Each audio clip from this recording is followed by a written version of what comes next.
What's up, everybody? Welcome back to the show. My name is Adam. I'll be your host on today's Hobby Hotline. We are here for episode 327.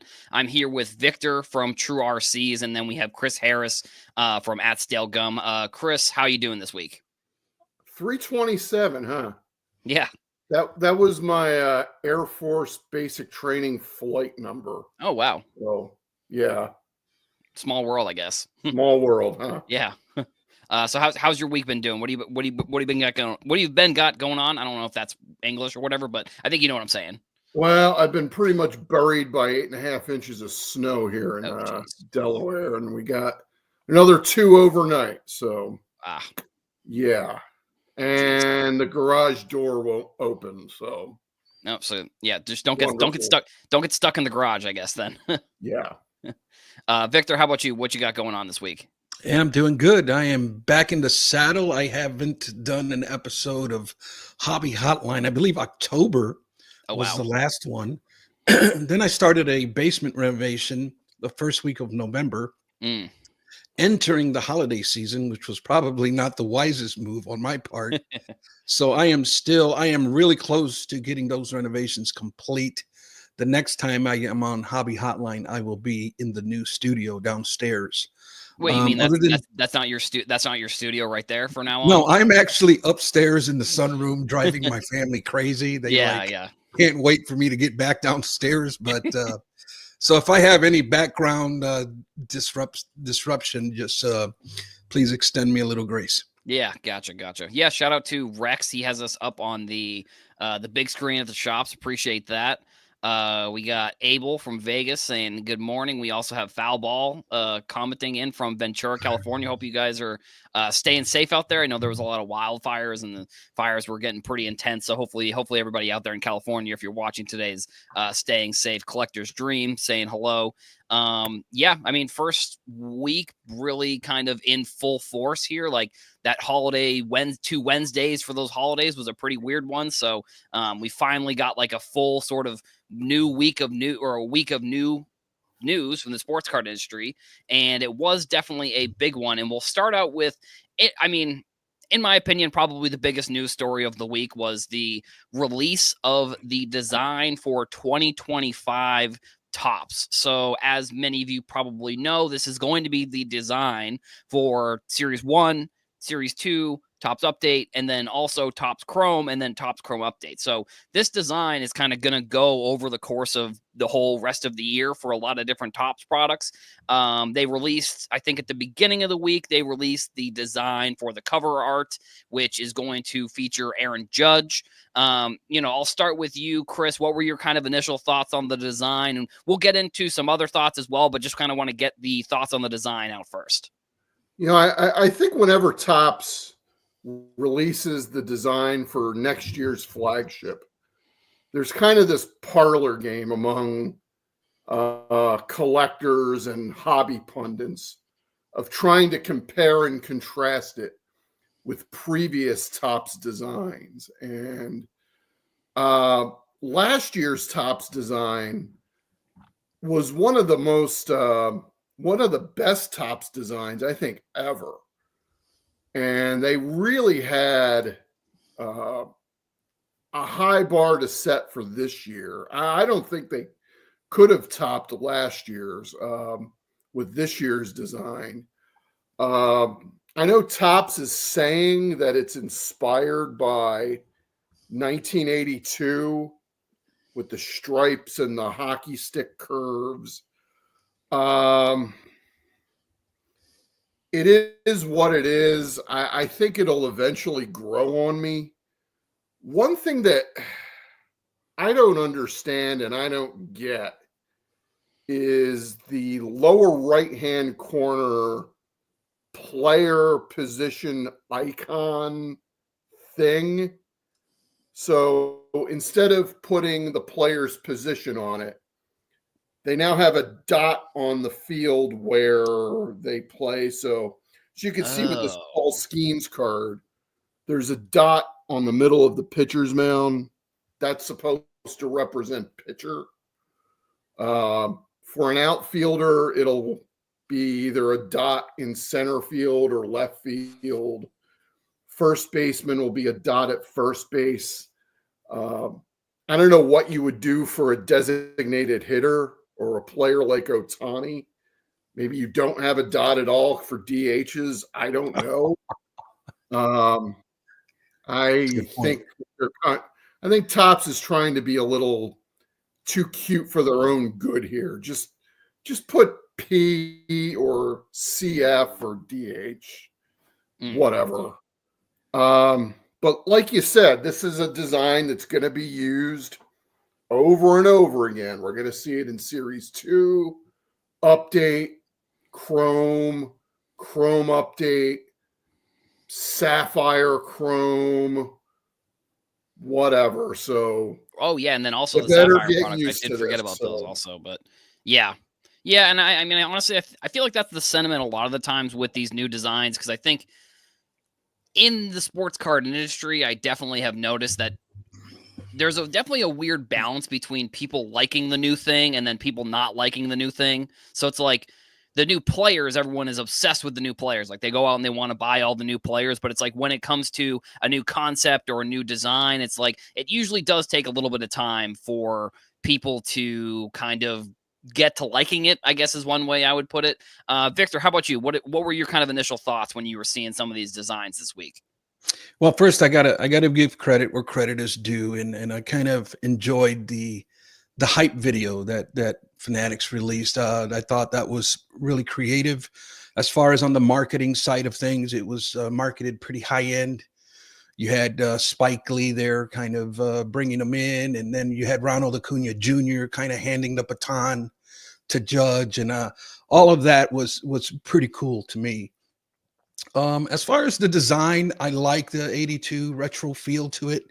It's not, it doesn't copycat it, too much, but I like enough of it. And the team name along the side kind of reminds me of the 84 Tops a little bit. And the position player, it's different. I don't think I've ever seen them do that before. And it kind of feels like something you would see on a baseball game if you're watching it on TV. That's kind of what they'll have something like that next to the box score. But I really I'm kind of with Chris on this one. It's okay. I think it'll probably grow on me more as the season grows, but the bar was set pretty high from last year, because last year it was just a wow factor, like right out of the gate. Yeah, I agree. And I'm trying to actually just find. I know that. Oh, here we go. Just so that way people can kind of get a reminder of what the past few years have been. Nice. I agree. I mean, I think last year was a very strong design. I think they kind of go through the phases where if you go back to like 2018 and even then 2017, you'll notice that they kind of go through different types of phases with the design. Like this one kind of had the sideways border here and it kind of similar here, and then they started going full border, and I believe that is what we're looking at for this one also, for this year's design. So it really, they go through phases where they kind of change the overall concept of the design, which I do really like. I don't know if they are going to I think maybe this one could potentially be the different ways that they are kind of displaying the things on the card more than likely, because they all are full borders, like you see from 2021 to 2023, kind of a fairly clean white border, where last year and then this year they are definitely including kind of newer different pieces of the design within the border. And so I mean, I'm for the most part, I'm usually a fan. I mean, I am a fan of this one. Most years, I find myself being a fan of these designs, whether the sentiment right away is people like them or they don't like them. I usually tend to just find that I am a fan of the designs. I mean, maybe that's just because I have a design background and I want the designers to feel like they did a good job potentially, because I know how it can feel when, you put something out and people don't really like it. But either way, I mean, I think it's a pretty cool design. So Chris, I'll kick it back to you here. So what are kind of your what are your kind of thoughts on this upcoming year for Topps? Like, what are you excited for, or what are you not excited for? I mean, I think we could probably cover both things if you have anything for both of them. Well, I think we really don't know much else about this product yet.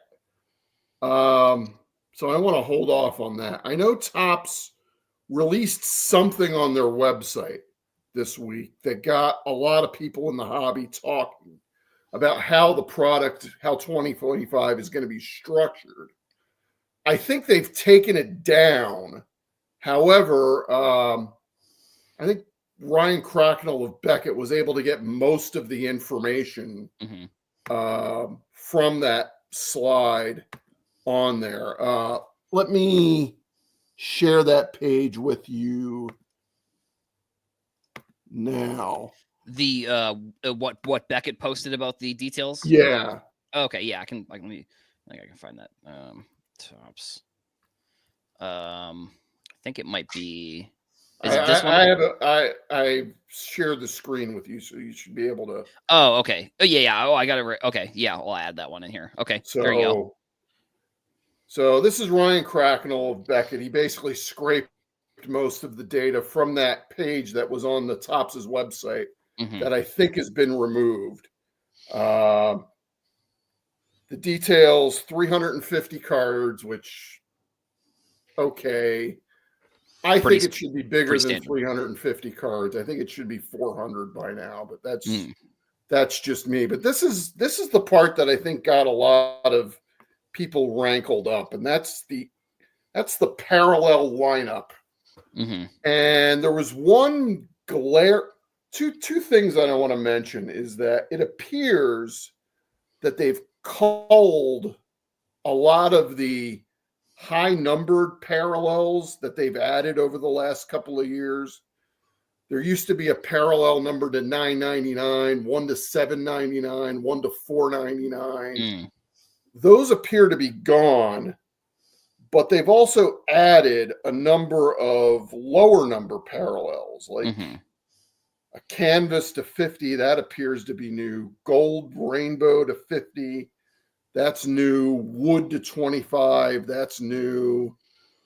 But the big omission here that got a lot of people talking is the lack of a hobby-only black parallel. And I know, especially Eric from those back pages was really upset with this because he actively collects the black parallel. Ooh, yikes. Yeah, that's not great. Yeah, for those that don't know what we're talking about, I think the black parallel, much like the gold parallel that's numbered to the year of the set in increments by one every year, this is a parallel that's been in the product since the early 2000s. I want to say 2003, 2004. And it increments to the year of the Topps set. So last year's black parallels were numbered to 73 because it was the 73rd Topps set. And the year before that, 72, 71, 70. So this year should have been 74, but they weren't listed. But that parallel has always been a hobby-only parallel. And I think this information the information that Topps posted might not be for the hobby version of the product. Right. Yeah, like the rollout of some of the information I think has been I trying to think back to years past, and I feel like they have rolled out most of the information all at the same time. I mean, I know that, well, actually the design itself usually comes out like in the middle. At least this is, maybe I could be wrong about this, but I feel like I remember the design coming out like in the middle of the previous year, like towards the end of the summer of last year. And now they're doing it like a month before, which I'm fine with. I mean, honestly, it's this design and this type of rollout I'm fine with, to be completely honest, because like the marketing of it, I can see how they would want to change the strategy potentially and make it like because it's in the news cycle. And I mean, this is something they wanted people to be talking about before the product comes out, because if people are talking about it in the middle of the previous year, there's still potentially Series 2. There's still Topps Update. There's still Topps Chrome Update. There's still tons of releases. And the Parallels was definitely something that I also kind of dove into these when I was talking on Hobby News Daily about the design as well. And I did also notice that they got rid of the gold foil non-numbered parallel, which personally I'm a fan of. I don't really like non-numbered parallels. Because it just, in my opinion, I feel like every parallel or every variation should have some sort of serial number to determine how many there are. I just think we're at a point in sports cards where there's so much, how do we want to put it? There's so much money, I think, behind selling and buying that not knowing certain things, I think, gives some collectors maybe not the best ease of mind.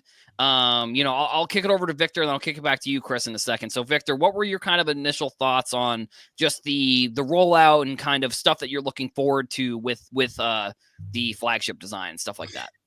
Yeah, I was I've heard a lot of backlash on everywhere actually about the black border.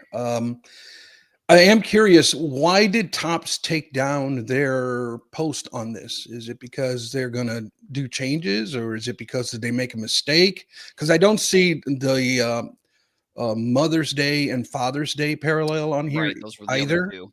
So there is quite a few parallels, I guess, missing. And then if that's the case, is that good or bad? I mean, are they listening to the hobby and cutting down on parallels? Are they mixing it up by giving us some new stuff, some different stuff like the wood and that sort of thing?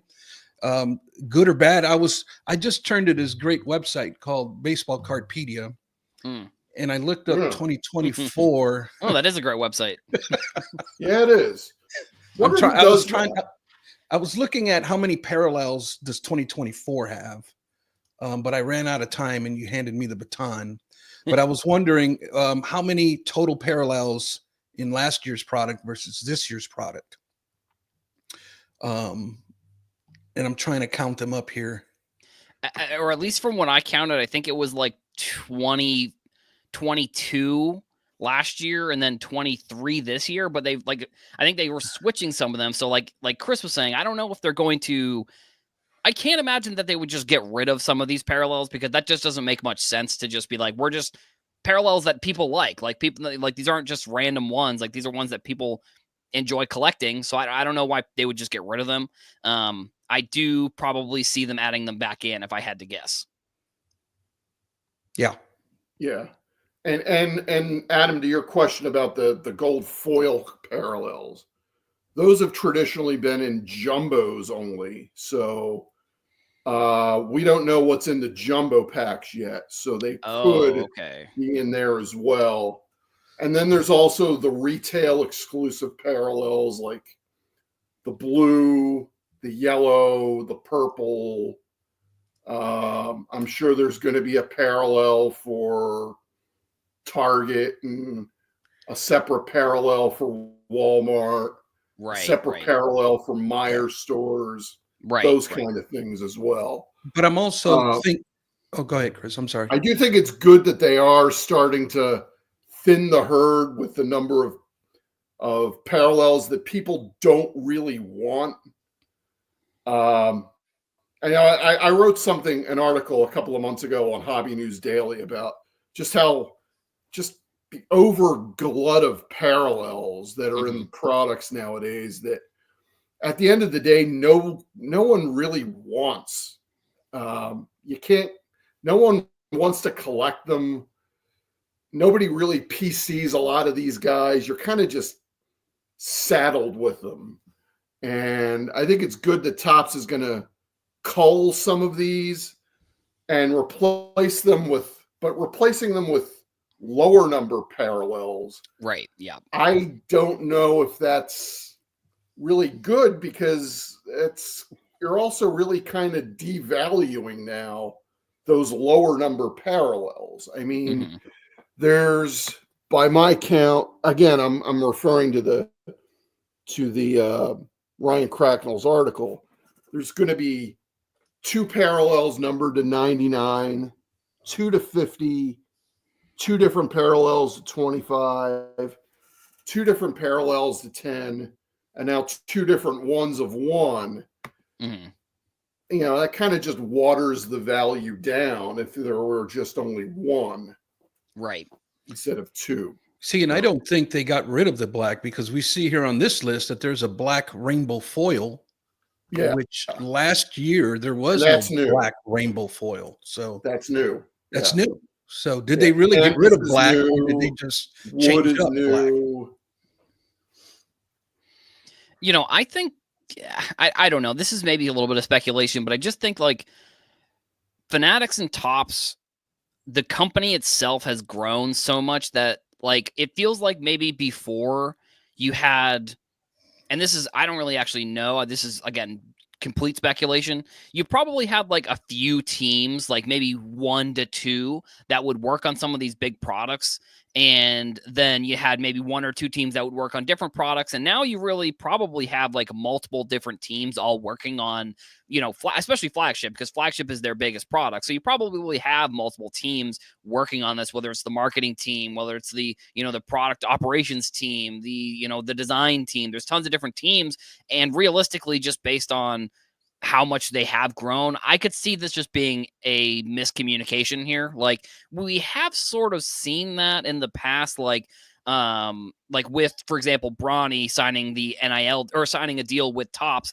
That was announced at like the industry summit for Topps without really Topps coming out with a statement on it, and it was just like it was one person that said that it was happening, and it could, like I said, just be a miscommunication and just everybody having different information and all of these things. So maybe the the person updating the website or the person putting out this stuff they needed to put out a certain day and they weren't getting information they needed, and that's what led to the information being incomplete, and then that's what led to a lot of it coming down, like you said, Chris, because I think ultimately on one hand, I want all the information to be right, and I do want it all as soon as possible. So it can definitely be tough from that standpoint.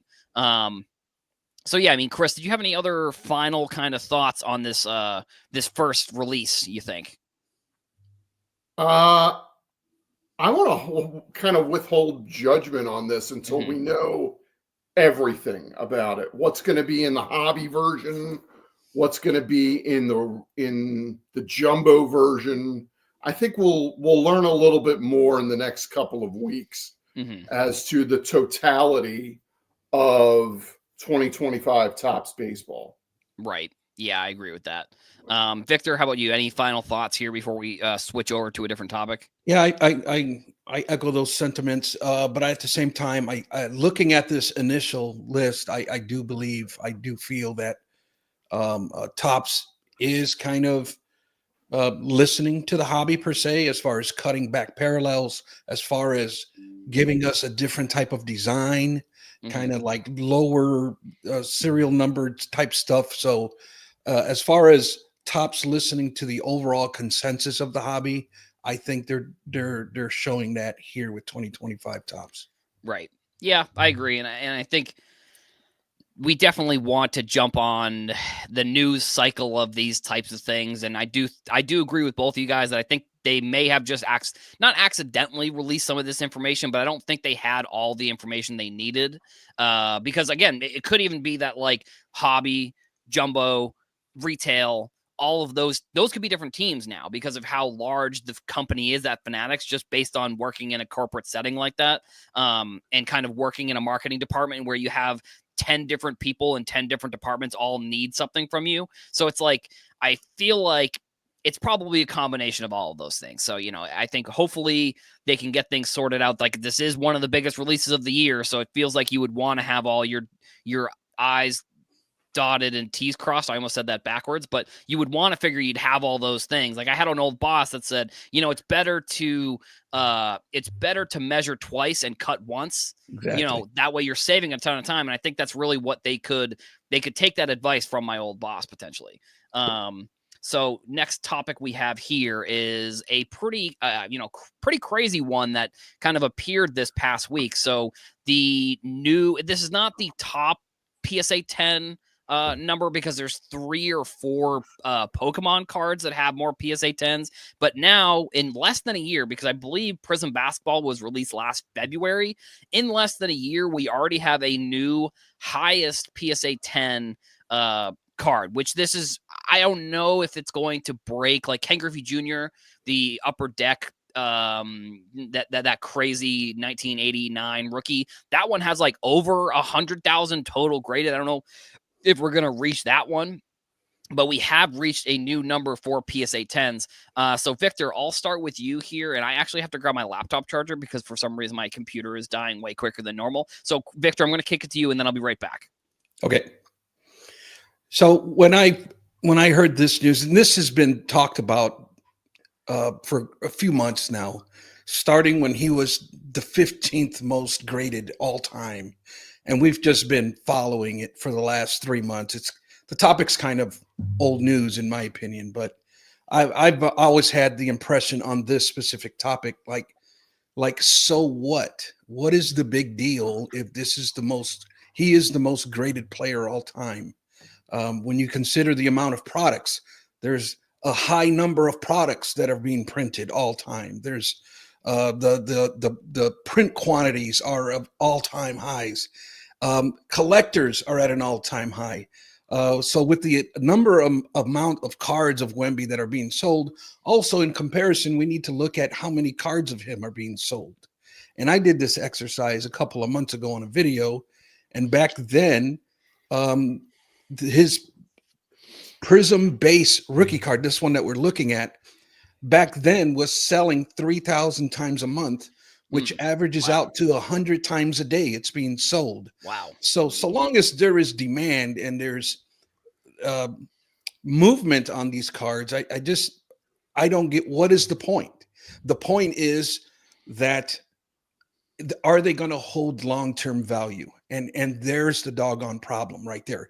That's what the majority, or those with the loudest voices, that's what they really care about. Is it going to hold long-term value? Me personally, I don't care about long-term values. I don't care about pop control or pop counts. I don't care about print runs. If I like the player and the player has a significance to me and I enjoy collecting them, print runs be damned. I don't care. Mm-hmm. Yeah. And I mean, I think with this card specifically, when I was looking at the value, I believe it's sitting around $90 to $100 for one of the PSA 10s is what I was looking at on Card Ladder the other day. And I think on one hand, that's still like high in this day and age in sports cards. But I mean, at least it's not like how Luka was. Cause like Luka, for example, was in, the high close to 20, and his PSA 10s were still selling for $600, $700, $800. Like, so I think on one hand, it's good that the card is not selling for that much. I do think it's insane. And I think the holding of the value, I think, is going to be something with this card that's going to be almost impossible to determine. So I'll kick it to you here, Chris. What were your kind of thoughts? Like if you saw this, or what are your thoughts now on the card breaking the record? When I saw this, I think this was a microcosm for the hobby as it is over the last couple of years, because over the last 5, 6, 7 years, we've attracted this group of folks into the hobby that only cares really about a couple of things: Prism and 10s. Mm-hmm. That's it. And I think this card kind of represents that. You mentioned the 89 Upper Deck Ken Griffey Jr. card. And I want to make a comparison between that card and this one. Mm-hmm. You can get a nice 89 Upper Deck Ken Griffey Jr. card raw for about 40 or 50 bucks. But a PSA 10, that'll run you maybe about, what, 500 or 600. There's still a bit of a premium on a 10 on that card. Now, you just mentioned that a 10 of this Wembanyama card only goes for what, $90? You said on Card Ladder is the Yeah, comp there it now? says there Somewhere in was there. one that last sold for $86. Yeah. $86. And how much is a raw copy of this card worth? I mean, it can't be more than a couple dollars. I'll keep looking, keep talking, and I'll look it up I on eBay mean, the right now. 10 35, I think. premium between the Griffey and this card is so much more narrow that even if you get a 10 between acquiring the card and turning it into grading, you probably are breaking even or maybe even losing money on this card now. And because there are just so many of them, 24,000 plus, I don't think this card is ever really going to ever hit triple digits. Yeah, I think at this point, this is literally a junk slab card. Yeah, it looks like on eBay they're selling around $20 for the Prism, which that still feels pretty high. And you turn it into grading, you get it back a couple of weeks later, and you turn it around, and you only get $85 to $90 for it. That's not.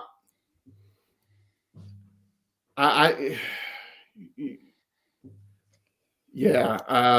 For some, that's enough. For some collectors, that's enough, man. I mean, you're 2xing your money there. But I do believe in a couple of things, guys, and that is, you know, the pop counts or the print runs, I should say, I believe are going to. This is a telltale sign of things to come.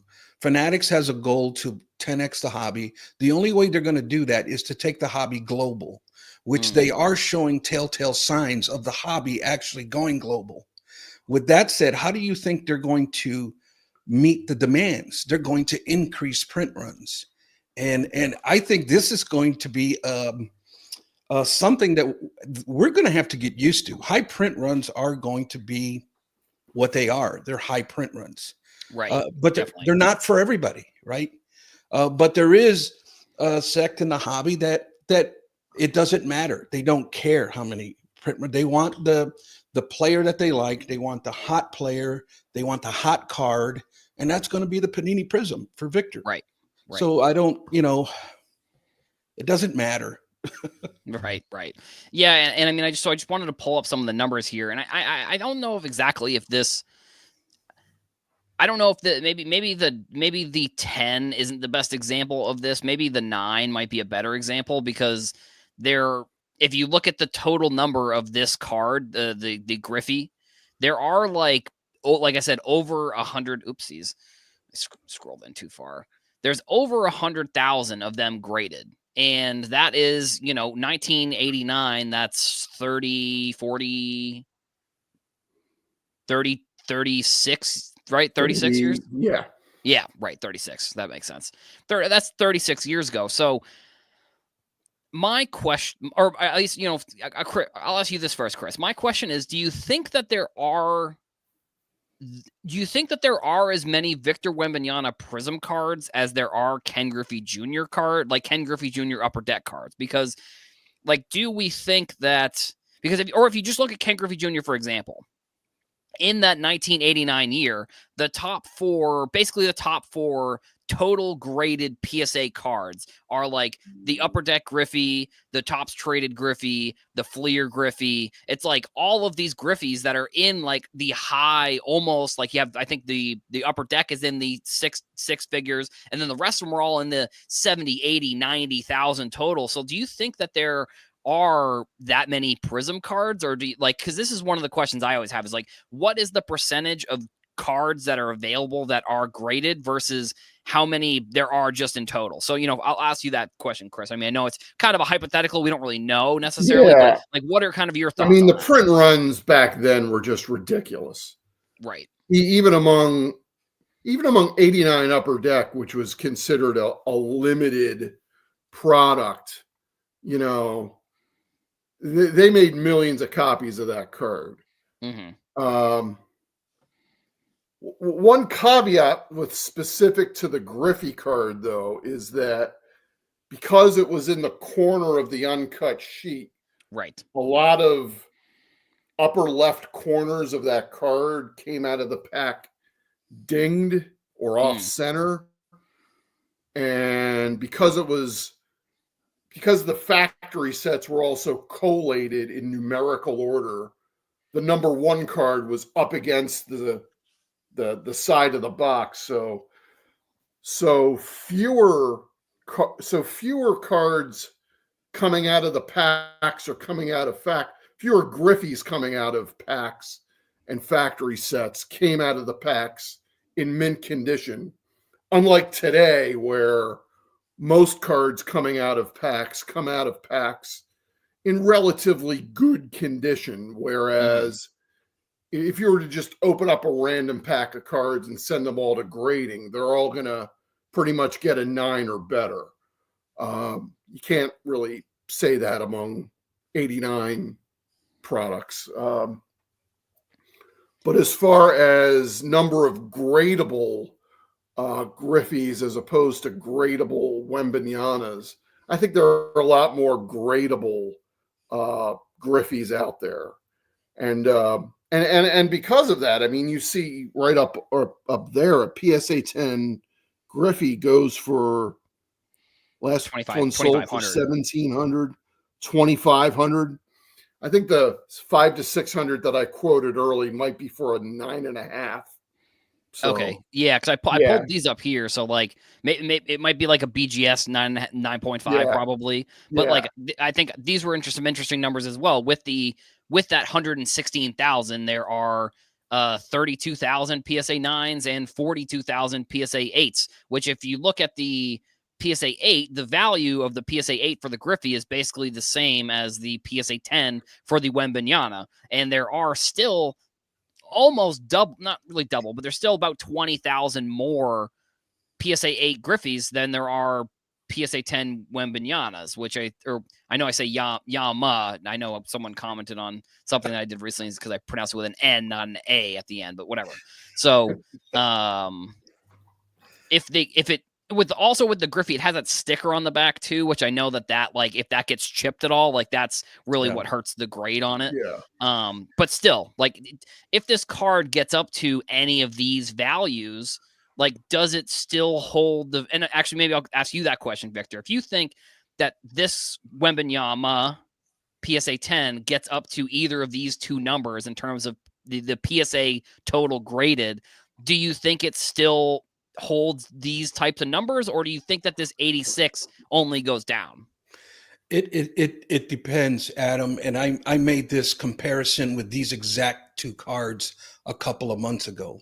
And I can tell you that in my research, when I looked at it, even with the extremely high print runs of that 89 Ken Griffey Jr., 35 years later, however many years it's been, that card is still selling on an average of 39 times a day. Wow. Now, why is that happening? Because it's an iconic card of an iconic player. Mm-hmm. So I think the hobby has made a consensus that the Panini Prism is the iconic card for Wemby. Now we just have to wait. Is he going to be an iconic player?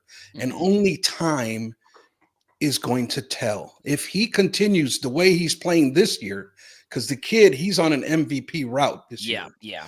And if he continues that, but I think you have to have both. It has to be an iconic card of an iconic player. And that iconicness hasn't happened yet. Mm-hmm. Right. In terms of, you're talking about Wembanyama being an iconic player. Yeah. Okay. He hasn't paid his dues yet. He hasn't played long enough to have that prestige of being the best in the game. Right. And Griffey, probably one of the best players of all time, like top 10 for sure. I bet you could even argue at his peak, maybe number 5, or at least in the top 5 there. And I, as we were talking, I pulled up another little example here of the difference between the PSA 9 and the PSA 10. $60 there. Like if you're buying it almost feels like, and I'm not condoning this, and I really don't like that they're able to do this, but if you buy a PSA 9 and crack it, worst case scenario, you don't really know what you're buying versus if you're buying it raw, you're getting almost the same amount of money back depending on how you're grading it potentially.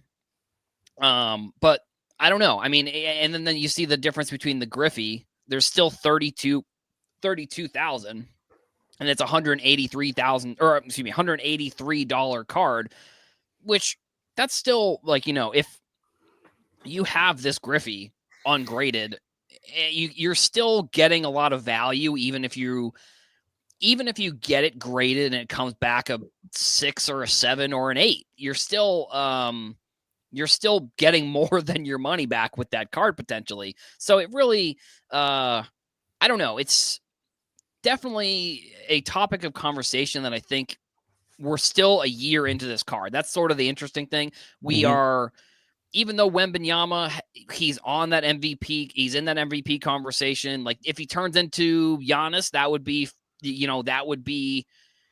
I don't know. I don't know what would happen to these cards. Like, so Chris, I'll ask you this question. Do you think that the pricing of these cards right now have him becoming a superstar already baked in? Or do you think that there's still, if he goes on to become Giannis, do you see these cards ever going up any higher than above $200 or $300? Or is like a PSA 10 because they're just going to continue to add to the print run and add to the PSA 10 run? Do you think that this is where kind of this card could stay for the longevity of his career potentially? I think a lot of the value in this card may already be baked in. I don't see this card really becoming what a king. Let me put it this way. I think a lot of the people that submitted this card thinking it was going to get a 10 expect the kind of 10 premium that we're seeing on the Ken Griffey Jr. card. And I think a lot of those folks that even though they got a 10 on this card are going to be disappointed that they're not going to get this kind of premium on this card and probably never will. Right. I think this is going to be, let's see, a 10 is $86. If this ever gets above triple digits, I'll be surprised, to be honest with you. Yeah, and then this is, so Gem, I might be a little bit small. Hopefully it's not too small on the camera here. But so just as another example, I think is interesting. So we have that Ken Griffey Jr. Upper Deck card that I was just pulling up. That one has a 4% gem rate. So of the 16,000 total graded, only 4,000 have gotten PSA 10s, where you look at the Wembanyama has a 60% gem rate. So, yeah, I think, I wonder how many people think that way, where they look at it and say, like 4% is 4%. Like that's a very low number. So, the chances that you could get a Griffey card and get it grading a 10, you got about a 4% chance. This one feels like about 60. Well, obviously 60. And it only has 40 so far, 40 total graded. But then if you go down to, I think also another interesting piece of this card is that, let me see if I passed it. Let's see where it was. Okay, well, I can't find it, but it's the Monopoly version of the card has 10,000 PSA 10s. So that one also has about a 60% gem rate. So it's really very similar in terms of like what the percentage is there, I guess. And so we're going to actually keep it kind of on Wembanyama here. But some other news from Wembanyama was Wembanyama. I'm just going to mess it up all the time, but it's all right. So the A1 of 1 Logo Man National Treasures has already been pulled. So Victor, I know we were kind of talking about this a little bit before the show here. Yeah. Because we were even looking it up, we couldn't even figure out if this is like the one you want to get or if it's just like some random 1 of 1 in the base set. Like, what were your kind of thoughts on this card in general, I guess? Yeah, this is a beautiful card, right? But this is the logo man, which is at least in the way that I view it, this is an insert card. Mm-hmm. This is not a card that comes from the base set, not technically like a true rookie card per se. If we're looking at the true rookie card, the one that comes out of the base set, I looked it up on the checklist as we were logging on. He does his base card is card number 14 in the set, and he does have a base platinum 1/1 from the base set. So it's a parallel from the base set. That's a 1/1. This logo man is I don't believe, according to the checklist, it's a 1/5. There's 5 of these logo men out there. I don't know what this is here. I can't see the number. Can you zoom in a little bit? It does look like it says 1/1 like right here, but it is kind of hard to tell. It's hard to tell. It's 1- something. But when you look at the checklist, the logo man that's very weird. And I'm looking at it right now. There's 5 of them. Okay. Yeah. So I don't know. I mean, this. Well, so, it's honestly the 1/1s. I think I know Chris was talking about this with the checklist for tops. It's like, if you keep adding 1/1s, it's like, then what's the point of a 1/1? Like, that's really kind of thing that I don't really like about all of these different types of, like, there's 4 different Wembanyama 1/1 prism cards that are like, there's the black, there's the black shimmer, there's the black sparkle, there's the nebula. It's like, what's the point of having all of these 1/1s? And I mean, I know the points so the sports card companies can make money, but also it's just like, I don't know. I'm not a huge fan. So, Chris, I'll ask you this question. We're going to move on to the 1/1. Nothing is right. So. Exactly. That's a phenomenal point. So there's 9 1/1s in National Treasures of Victor Wembanyama. And none of them are going to be autoed because unfortunately, or unfortunately, I don't really know. One of the things I think that I don't really like that Topps has done is the exclusives of athletes that aren't in their license. Like, the fact that we're not going to get any contenders Bo Nix, or we're not going to get any contenders CJ Stroud, or any contenders Caleb Williams or Jaden Daniels. It's like, what? It just seems like, it seems petty, honestly, in my opinion. It just seems like, why wouldn't we want to get why wouldn't we?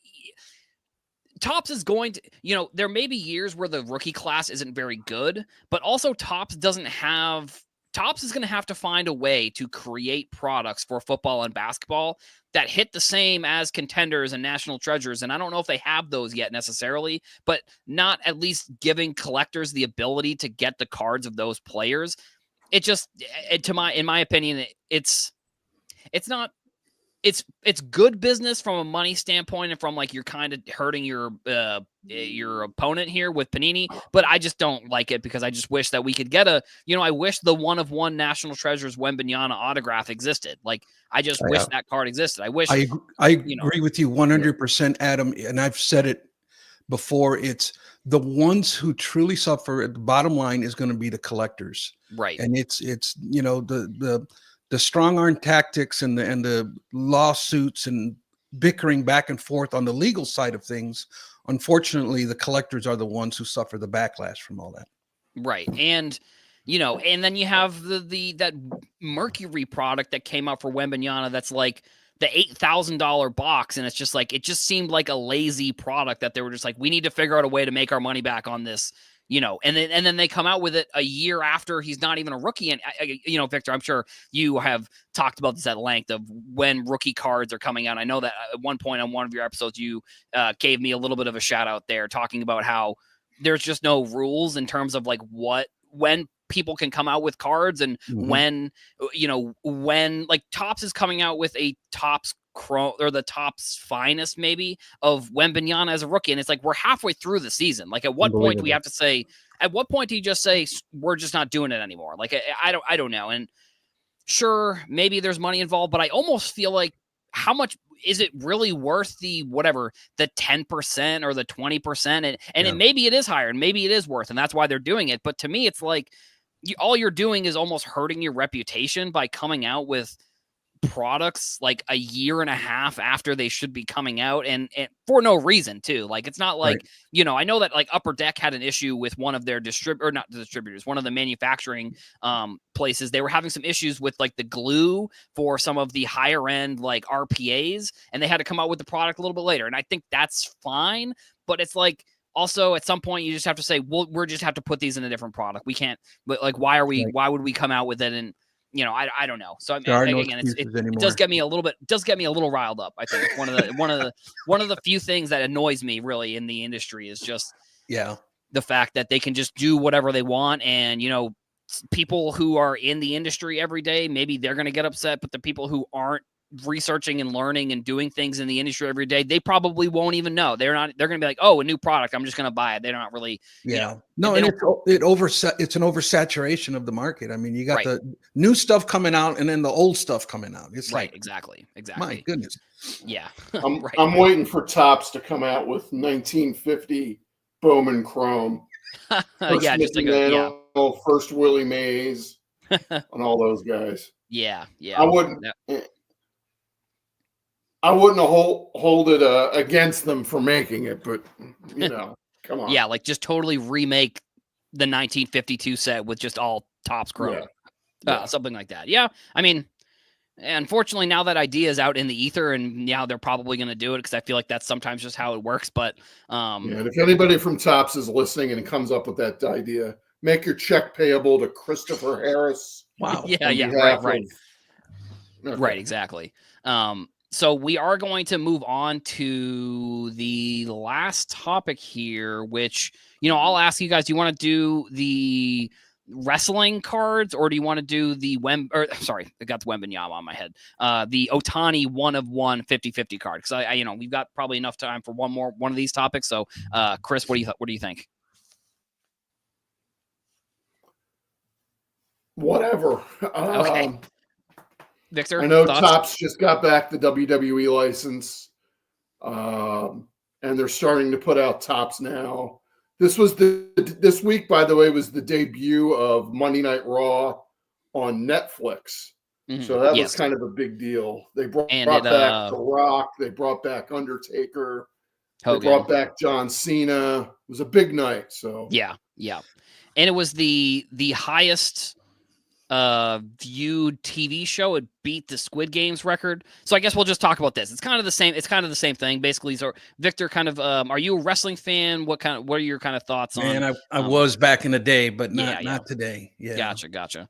Yeah, so then I guess I'll kind of shift it a little bit here. What do you think about how Topps is doing their Topps Now products with instead? Because it used to be where you could buy the 1/1s from their website. Now they are doing them, as like the lottery. Like, for example, I'll just pull up that other card really quickly. The Otani 1/1 50-50 card that's sold over 600,000 copies has been graded and is going to be sold through Heritage Auctions. And I think they're one of their winter premiere auctions. So we'll see how that goes. And it looks like they're doing that similarly with some of the Topps WWE cards. So Victor, what are your kind of thoughts on this shift we've seen there with Topps? Just basically essentially becoming the lottery. That's sort of the best way to put it, I think. Yeah, I reference these types of things the way Chris does, and they're gimmicks, right? They're gimmick cards, and they're created to drum up hype and excitement, and I guess there's a market for that. I guess whatever tickles your fancy, and if that excites you, then hey, more power to you. Personally, for me, does not move the needle. Yeah, it's probably not something where like I like Topps Now. I've been a pretty big fan of that product for quite some time, and I think all this is going to do is it's going to bring more attention to some of the Topps Now products, some of the Topps Now cards that have been released. But we haven't seen the print runs for these. I would imagine they're going to be probably in the hundreds of thousands. I mean, if you have the opportunity to get a Roman Reigns, Dwayne Johnson, The Rock autograph, that's going to be big. If you have the opportunity to get memorabilia, because that's another thing that Topps and Fanatics and WWE and Netflix are going to have really here is they're going to have the opportunity to put some of the match worn stuff or the promo, because John Cena wasn't in a match, but like the TV worn stuff in these cards. And, so Chris, I'll ask you kind of a similar question. What do you think of the change there with like Topps basically turning from you could buy the card, the 1/1, to now one person's going to get it and it's going to be sort of a lottery type situation? First of all, before I answer your question, I want to go back to that dual autograph. Believe that's the first autograph that The Rock has signed, WWE autograph that he signed since the Attitude Era. So that's pretty important. 25 plus years. Right. Okay, getting back to your question, I'm kind of surprised that it took him this long to figure that out. Yeah, to be honest with you, that instead of just selling the 1/1 as an a la carte for a fixed price, or any of the other low number parallels at a fixed price, that they just make it, they can make more money basically selling lottery tickets. Right. And that's essentially what this is a lottery ticket. And I'm not exactly sure that that's good for the hobby. Good for the hobby. All capital letters. Trademark at the end. Yeah, I mean, and the thing is, Topps now has got to be a money machine for Topps, because you consider that you're selling one card directly to the consumer for $10. I mean, the markup on these cards has got to be, and the profit margin on these things has got to be ridiculous. So yeah, I think I did some math on like the Otani card. So like this card, I'll just pull that up and we'll kind of, it's similar conversation here. But so this card sold 630,000 copies. And, if you buy more, you get them for cheaper. So like, I think they were $7.99 a piece, but if you bought like a ton of them, you got them to like $4 or $5.99. So, roughly the math that I did, they made like $7 million off of this one card sale. Now, granted, you had to pay Otani for his autograph and multiple autographs probably, but still, it's like, I can't imagine they spent $200,000-300,000 grand maybe on trying to get him to sign those cards. So, I mean, before it was impressive. Payday. Right. It was impressive for them to sell that many cards before there was a 1/1 that was available. There were still cards that were in the 100,000 range. Like there was the Otani Dodgers card that sold for $100,000 or 100,000 copies. And then you have other ones that have sold in the high five figures. But yeah, I agree with that, Chris, that like, I'm surprised that it took them this long. I don't know what really sparked. I mean, obviously they tried it a couple times and then it finally, it hit when they sold the triple auto for the LeBron Curry Durant card. So it's really an interesting thing for Topps here that they have, they've hit pay dirt and they really have found a new way to, make money. And I've always hoped that they take some of that revenue and they put it back into the products. Will they do that? I don't know necessarily. I mean, they really like I said, they really hit pay dirt here with this concept. So you would hope that they would, but also it's like it's owned by Fanatics. So it's like who really knows at this point whether they are actually going to put the money towards the investors in Fanatics or the investors in Topps, or if they're going to put it back into the hobby. I don't really know. I love the concept though, Adam. Shout out to Topps Now. And I just love that capturing key events and key moments and having something available like within the day is a genius concept. And I love it. Yeah, I agree. So we are at the top of the hour here. I'm surprised the episode went by pretty quick. So I guess we'll wrap things up here. Kind of covered all those main topics. So Chris, I'll start with you. What you got going on this upcoming week? What you got? Anything to shout out? I'm snowed in, so I got nothing to do for the next couple of days. So yeah, if you see Chris crashing out on Twitter at all, let's just know that it's because he's cooped up in his house and he can't leave. Like that's just. I guess I could probably get started on my January Hobby News Daily article. I have a lot. Right. I have a lot to say on a few different topics. So. Yeah, right, gotcha. Victor, how about you? What you got going on this week? Apologies to the chat. I did not look at the comments till like 2 or 3 minutes ago. But there's questions in that are asked. I'm sorry I didn't see them early enough. If you want, just DM me personally and I'll answer your question. I am heading downstairs to paint doors and install doors. So that's the goal for this weekend. So nice. Yeah. That's not exactly well, actually maybe it kind of is hobby related because then you're gonna be heading back towards the into the man cave, into the the command center, so that way you're not that's right. bothering your family up there in the sunroom. Yep.